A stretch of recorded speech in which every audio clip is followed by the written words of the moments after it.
আসসালামু আলাইকুম। আমি শাহ মোহাম্মদ রাকিবুল হাসান। আমি শহীদ সোহরাওয়ার্দী মেডিকেল কলেজ 2022-23 এর স্টুডেন্ট। আমি রয়্যাল এডুকেশনের পক্ষ থেকে তোমাদের সবাইকে জানাই শুভেচ্ছা। আমি তোমাদেরকে 2024 শিক্ষাবর্ষে এইচএসসি তে যেগুলো বায়োলজি সব থেকে ইম্পর্টেন্ট সেগুলো আজকে তোমাদেরকে জানাবো। জুলজি তোমাদের এখন 7টা চ্যাপ্টার থেকে প্রশ্ন করা হবে। এই 7টা শর্ট সিলেবাসের আওতায়। এই 7টা শর্ট সিলেবাসের মধ্যে তোমাদের যেগুলো থেকে সৃজনশীল আসার সম্ভাবনা সব থেকে বেশি, আমি সেগুলোর কথা বলতেছি তোমাদেরকে। ফার্স্ট আসি তোমাদের হচ্ছে ফার্স্ট চ্যাপ্টারের সেকেন্ড চ্যাপ্টারের ফার্স্ট ইউনিটটা, যেটা হচ্ছে প্রাণীর পরিচিতি এবং শ্রেণীবিন্যাস, যেখানে তোমাদের 3টা টপিক নিয়ে শ্রেণীবিন্যাস। এটা হচ্ছে তোমাদের একটা ইম্পর্টেন্ট টপিক, যদি এখান থেকে সৃজনশীল খুবই কম আসে। আর সৃজনশীল যদিও আসে তাহলে এটা তোমরা খুবই সহজে লিখতে পারবা। এটার হচ্ছে ক্যারেক্টারিস্টিক্স, তারপর হচ্ছে তোমার পরিচিতি, অল্প কিছু প্রশ্নের উত্তর তোমাদের এখান থেকে করতে হবে এবং ইজিলি করতে পারবা। তারপর হচ্ছে তোমার সেকেন্ড চ্যাপ্টারটা হচ্ছে তোমার পরিচিতি, যেখানে হচ্ছে প্রাণীর পরিচিতি আছে, যেখানে ঘাসফড়িং, তারপরে হচ্ছে তোমার রুই মাছ এবং হচ্ছে হাইড্রা, ঘাসফড়িং এবং রুই মাছ, এগুলোর মধ্যে হাইড্রাটা খুবই ইম্পর্টেন্ট। হাইড্রার হচ্ছে লাইফ স্টাইল, তারপর হচ্ছে তোমার লাইফের যতগুলো পার্টের ক্লাসিফিকেশন, সবকিছুই এখান থেকে তোমার ইম্পর্টেন্ট। এগুলো তোমাকে পড়তে হবে। এগুলো তোমার এইচএসসি এবং এডমিশন দুইটার জন্যই খুবই ইম্পর্টেন্ট। তারপর হচ্ছে ঘাসফড়িং একটা হচ্ছে পেঁচালো অধ্যায়, যদিও এই চ্যাপ্টারটা হচ্ছে আমাদের সবারই বোরিং লাগে এবং কেন পড়বো এটা হচ্ছে আমাদের কাছে মনে হয় যে এটা কেন দিছে আমাদের পড়তে ইচ্ছা করে না, তাই আমরা অনেকে এটা স্কিপ করে যাই। যদিও এমসিকিউ তুমি না চাইলে রিটেনের জন্য প্রিপারেশনের জন্য এটা স্কিপ করতে পারো, কিন্তু মেডিকেল এডমিশনের জন্য এটা কিন্তু ইম্পর্টেন্ট, এখানে লাগবেই। তারপর হচ্ছে রুই মাছটা খুবই একটা মজার টপিক। রুই মাছটা তুমি হচ্ছে একটা সুন্দর ওয়েতে পড়লে খুব সুন্দরভাবে রিটেন লিখতে পারবা সৃজনশীলের জন্য, আর এমসিকিউ এডমিশনের জন্য লিখতে পারবা। তারপর হচ্ছে তোমার তৃতীয় টপিক হচ্ছে পরিপাক এবং শ্বসন। এখন হচ্ছে মানব শারীরতত্ত্ব থেকে। মানব শারীরতত্ত্ব আমাদের জীবন নিয়েই কথাবার্তা, আমাদের জীবনে যা কিছু আছে, আমাদের বডিতে যে স্ট্রাকচার আছে, এগুলো নিয়েই কথা। আর এগুলো তোমরা সব থেকে ইন্টারেস্টিং টপিক, এগুলো তোমরা খুব সহজে মনে রাখতে পারবা এবং খুব ইন্টারেস্ট নিয়েই পড়তে পারবা। যেমন হচ্ছে এখন ফার্স্ট যে টপিকটা তৃতীয় অধ্যায়, সেটা হচ্ছে মানব শারীরতত্ত্বের মধ্যে পরিপাক এবং শ্বসন। পরিপাক বলতে তো আমরা জানি, আমরা যে খাবারটা খাচ্ছি এটা কিভাবে শরীরের ভিতরে পরিপাক হচ্ছে, তারপর কিভাবে এটা আমাদের শরীরে হচ্ছে অ্যাবজর্ব হচ্ছে, এটা লাস্ট ইন প্রোডাক্টটা কি হবে, এই ইন প্রোডাক্ট কিভাবে আমাদের শরীরে এটিপি দেয়, কিভাবে আমাদের শরীরে শক্তি যোগায়, এবং এটার হচ্ছে লাস্ট স্টেজটা কি, সেটা কিন্তু আমরা এই বইয়ের এই টপিক থেকে জানতে পারি। তারপর হচ্ছে এখান থেকে তোমার ইম্পর্টেন্ট হচ্ছে সৃজনশীলের জন্য যেমন ইম্পর্টেন্ট, তেমনি মেডিকেল এডমিশন টেস্টের জন্য কিন্তু খুবই ইম্পর্টেন্ট। আর এরপর হচ্ছে টপিক তোমার চতুর্থ, যেটা ব্লাড নিয়ে কথা। ব্লাড আমাদের হচ্ছে খুবই ইন্টারেস্টিং একটা টপিক। ব্লাডে থেকে সৃজনশীল মাস্ট আসবে, মানে একটা না দুইটা সৃজনশীল পাবা তোমরা এখান থেকে। এটা তোমাদের সৃজনশীল লিখতে খুবই সহায়তা করবে এবং হচ্ছে এখান থেকে এমসিকিউ অনেক অনেক ইম্পর্টেন্ট এমসিকিউ তোমরা এখান থেকে পাবে।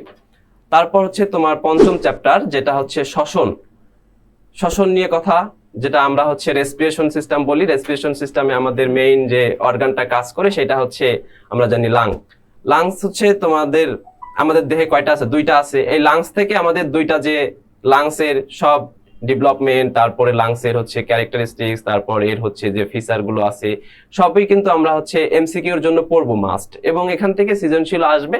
সৃজনশীলের যে পার্টটা থাকবে, সৃজনশীল খুবই সুন্দর করে লেখার জন্য এই ইউনিটটা কিন্তু বেস্ট। তারপর হচ্ছে তোমাদের 6 অধ্যায়টা আছে। 6 অধ্যায় তোমাদের শর্ট সিলেবাসের আওতায় নাই, যদিও এটা এক্সট্রা সিলেবাসে করা হয়েছে। তোমাদের হচ্ছে এই জুলজির সপ্তম চ্যাপ্টার, যেটা সেটা হচ্ছে তোমাদের চলন এবং অঙ্গচালনা, যেটা আমাদের শরীরের যে বোনস এবং বোনসের অ্যাক্টিভিটি, কিভাবে আমরা মুভমেন্ট করি, কিভাবে আমরা হচ্ছে চলাচল করি, কিভাবে বোনস আমাদের দেহের বিভিন্ন অর্গানকে সুরক্ষা দেয়, এগুলো হচ্ছে এই বিষয়ে এই চ্যাপ্টারের হচ্ছে মেইন টপিকস। এখান থেকে সৃজনশীলের জন্য অনেক ইম্পর্টেন্ট টপিক আছে, যেমন হচ্ছে মাসেলের তোমার ডিফারেন্স চায়, যে মাসেল আমরা 3 ধরনের জানি, যেমন হচ্ছে ঐচ্ছিক এবং হচ্ছে অনৈচ্ছিক এবং কার্ডিয়াক মাসেল। এই 3 ধরনের মাসেলের ডিফারেন্সিয়েশন তোমাদের খুবই ইম্পর্টেন্ট, যেগুলো রিটেনের জন্য এইচএসসির জন্য খুবই ইম্পর্টেন্ট। এছাড়া তোমাদের বিভিন্ন বোনসের যে ক্যারেক্টারিস্টিক্স থাকে, বিভিন্ন আমরা যে জানি বোনস কত ধরনের, 7 ধরনের, বিভিন্ন ধরনের টপিকে 5 ধরনের বোনস পাই, যেমন হচ্ছে সার্ভাইকাল, থোরাসিক, তারপর হচ্ছে লাম্বার, স্যাক্রাম, তারপরে হচ্ছে ককিক্স, এই ধরনের বোনস গুলো তোমাদের রিটেনের জন্য লাগবে। এবং হচ্ছে এইচএসসির পরে যে আমরা এডমিশন দিব, মেডিকেল এডমিশন টেস্ট, এখানে কিন্তু খুবই ইম্পর্টেন্ট।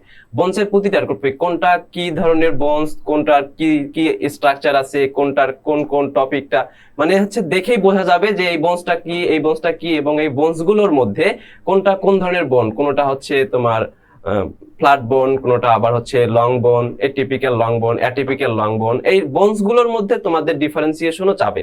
এগুলো কিন্তু তোমাদের যেমন হচ্ছে রিটেনের জন্য ইম্পর্টেন্ট, তেমনি হচ্ছে তোমার এমসিকিউ এর জন্য ইম্পর্টেন্ট। দেন তোমাদের হচ্ছে পরের টপিকটা হচ্ছে সমন্বয় এবং নিয়ন্ত্রণ।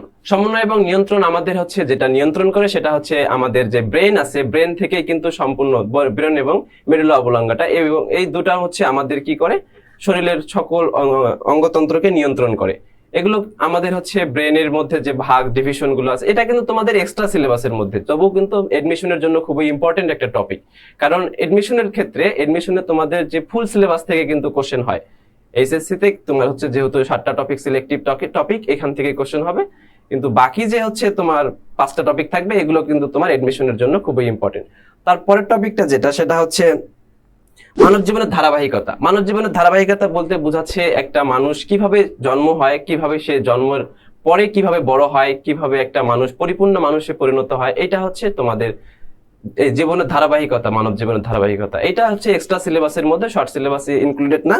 তারপরে হচ্ছে 10ম অধ্যায় তোমাদের মানব দেহের সুরক্ষা বা প্রতিরক্ষা। মানব দেহের প্রতিরক্ষা, ইমিউন সিস্টেম কিন্তু আমাদের খুবই দরকার। কারণ হচ্ছে আমরা এটা কিন্তু মায়ের দেহ থেকে পাই। এটা আমাদের মায়ের বডি থেকে কিন্তু আমাদের দেহে ইমিউনটা চলে আসে। তারপর আমাদের ধীরে ধীরে আমরা যখন গ্রোথ হবে, গ্রোথের সাথে সাথে কিন্তু আমাদের ইমিউন সিস্টেম কিন্তু ক্রিয়েট হবে। আমাদের দেহের ভিতরে যে বিভিন্ন অর্গান আছে, এগুলো আবার হচ্ছে ইমিউন সিস্টেমকে আমাদের কি মজবুত করে। এটা তোমাদের হচ্ছে এক্সট্রা সিলেবাসের মধ্যে। তারপর হচ্ছে 11 নম্বর ইউনিট হচ্ছে তোমাদের জিনতত্ত্ব এবং বিবর্তন। জিনতত্ত্ব আর বিবর্তন, এই 11 টপিকটা, এই ইউনিটটা হচ্ছে খুবই খুবই ইম্পর্টেন্ট।